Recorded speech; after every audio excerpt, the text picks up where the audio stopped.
So there's no debating here. Dumbbells are absolutely going to help you to build bigger shoulders. But if you really want to see some gains from time to time at least, you're going to have to put at least one of those dumbbells down.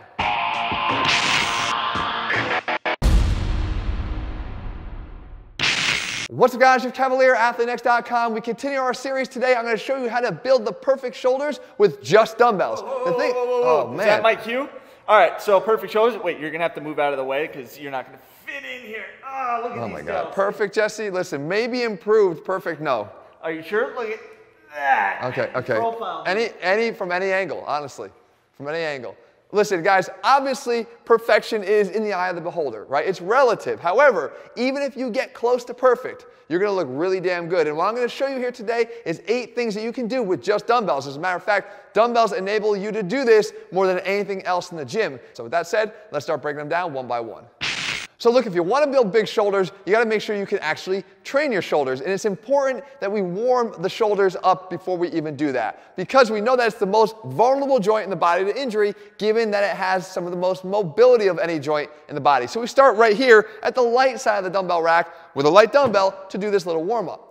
It's a simple dumbbell halo that, again, is perfectly done here with a dumbbell because it's very convenient. You go around your head both clockwise and counterclockwise, with the end goal being to work on warming up the rotational aspect of your shoulder. External rotation and internal rotation, something that is very much ignored by most people, which sets them up for injury when they attack their shoulder workouts. Secondly, you want to come across your body with this dumbbell sword raise. And here again, we're working on getting some of that external rotation, but also transitioning to getting your arm across your body, which, as you'll see here in exercise 3, is another very important requirement of healthy shoulders. And that's what this right here with the dumbbell cauldron, where we're working on bringing those shoulders really far across our body as far as we can by making these big sweeping circles, or cauldrons as the exercise is called. The bottom line here, guys, is warming up your shoulders is a requirement for making the gains that you're seeking here. The dumbbell makes it really, really easy to do. All right, so now that you're all warmed up, the next thing we're going to do is actually start building those shoulders up. And for God's sake, guys, do me a favor.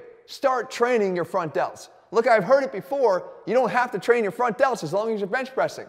Well, you don't have to train your front delts as long as you're bench pressing if you're not looking for perfect shoulders. If you want perfectly developed shoulders, you're going to have to start to include some additional front delt work with some direct exercises. We're not talking complicated here, guys. Dumbbell press outs will work incredibly well here.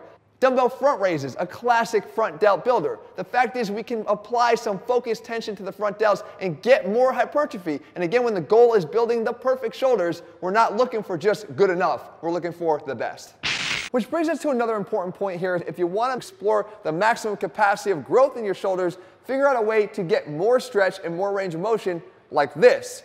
This is the leaning side lateral raise. You can see that by simply just changing the orientation of my body, that dumbbell is actually crossing midline and applying a greater stretch to the mid delt before I go into every single repetition. I get the benefit of the stretch reflex for better growth. The second exercise we can do can target the front delts in much the same way, and it's just an incline front dumbbell raise. So instead of always doing them standing up, just sit down on this slight incline, and you'll see that your shoulders will naturally fall back behind your body, placing again that slight stretch on the front delt that leads right into every repetition, each one a more powerful contraction because it takes advantage of that stretch reflex once again.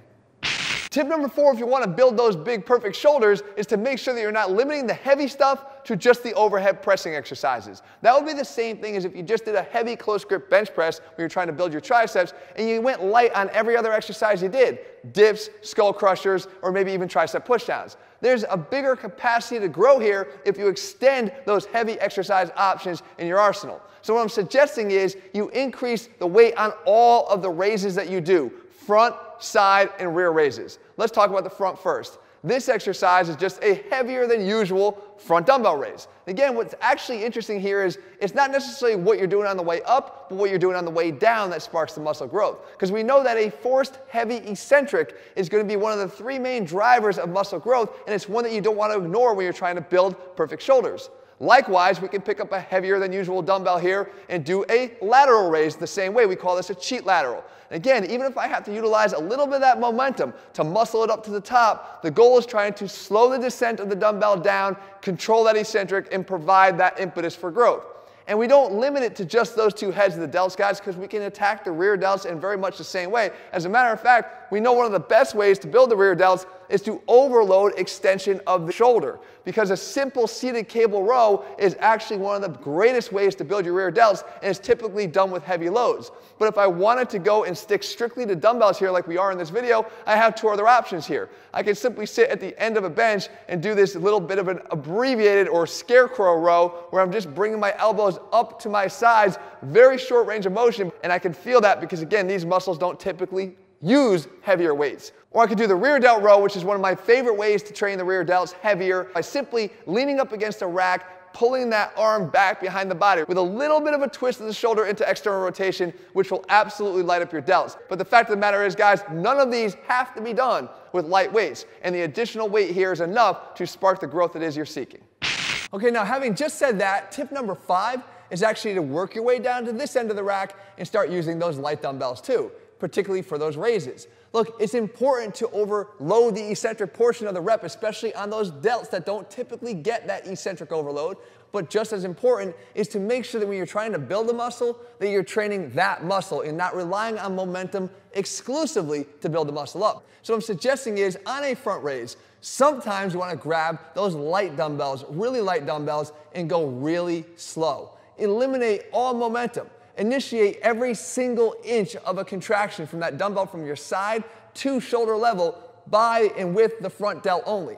And of course, the lateral raise that you were doing standing before can be taken down to the floor for a much different effect. With the lighter dumbbells, you're performing only that upper 75% of the range of motion, which in this case is going to keep the focus and the tension directly on that middle delt. There's no reprieve of the dumbbell down at your side in this case. You keep that focus and tension on from the very beginning of every rep to the very end of the last rep. And finally, the rear delts, guys. The W raise done with very light dumbbells is one of my favorite ways to hit this muscle group. The key here is try to form the W with your arms to ensure the rotation of the shoulder and, more importantly, the extension required to hit that rear delt with that really laser-focused effort. Guys, going light is going to be a requirement. There's no choice between heavy and light. Both of them are going to be needed.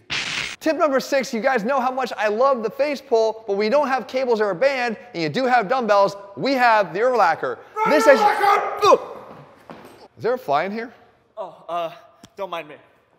The Overlacker is your face pull equivalent when you have dumbbells and dumbbells only, and you're not sacrificing very much in the process. Guys, we know that the face pull is one of the best ways to build up the entire posterior chain, particularly those rear delts and the upper back musculature. Well, guys, you can do this with the Overlacker by simply sitting with a pair of dumbbells at the end of a bench. And you'll notice that the mechanics of the movement are very similar. They start with that straight arm out in front of your body, and they pull up nice and close to your body, maybe a little bit more of a bicep hammer curl activation in this Overlacker. But when we get to the top, the elbows are staying nice and tight, tucked to the body, hands facing back just like they do on that face pull, and we get the activation of the same muscles. Face pulls, Overlackers, you're never going to get away from it if you're training with me. So by now it's apparent that you could definitely build your shoulders up by using dumbbells only. The fact is, if you really want to build them up, at some point you're going to want to at least put one of them down. Let me explain what I mean.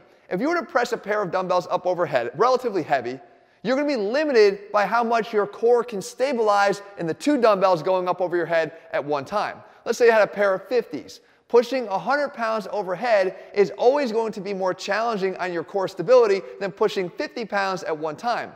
And what that means is, if you want to increase the weight that you can press overhead, if you simply put one of them down on the ground, you're going to be able to do that to the tune of 10 to 15 or even 20% more weight in that single hand.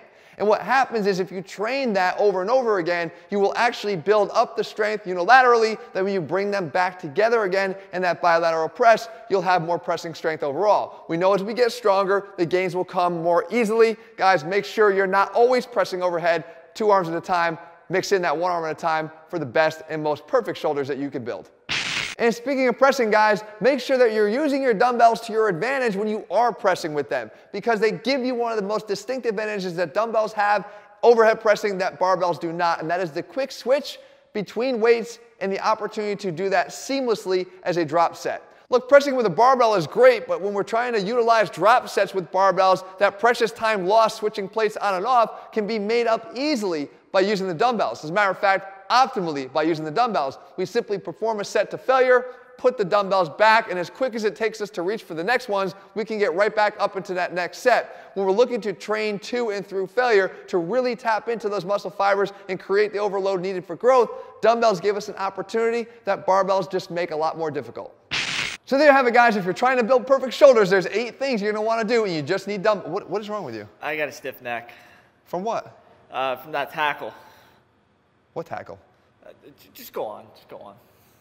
Guys, listen, perfect shoulders, again, in the eye of the beholder, but with these 8 tips, you can get there yourself. If you're looking for programs that break it down step by step, guys, all of our plans will show you how to build the perfect body, all available over at ATHLEAN-X.com. In the meantime, if you found the video helpful, leave your comments and thumbs up below. Let me know what you want me to cover. I'll do my best to do that for you. If you haven't already done so, make sure you click subscribe and turn your notifications so you never miss a new video when we put one out. All right, guys, see you soon. You know, Mickey and Walt put on some weight, it looks like.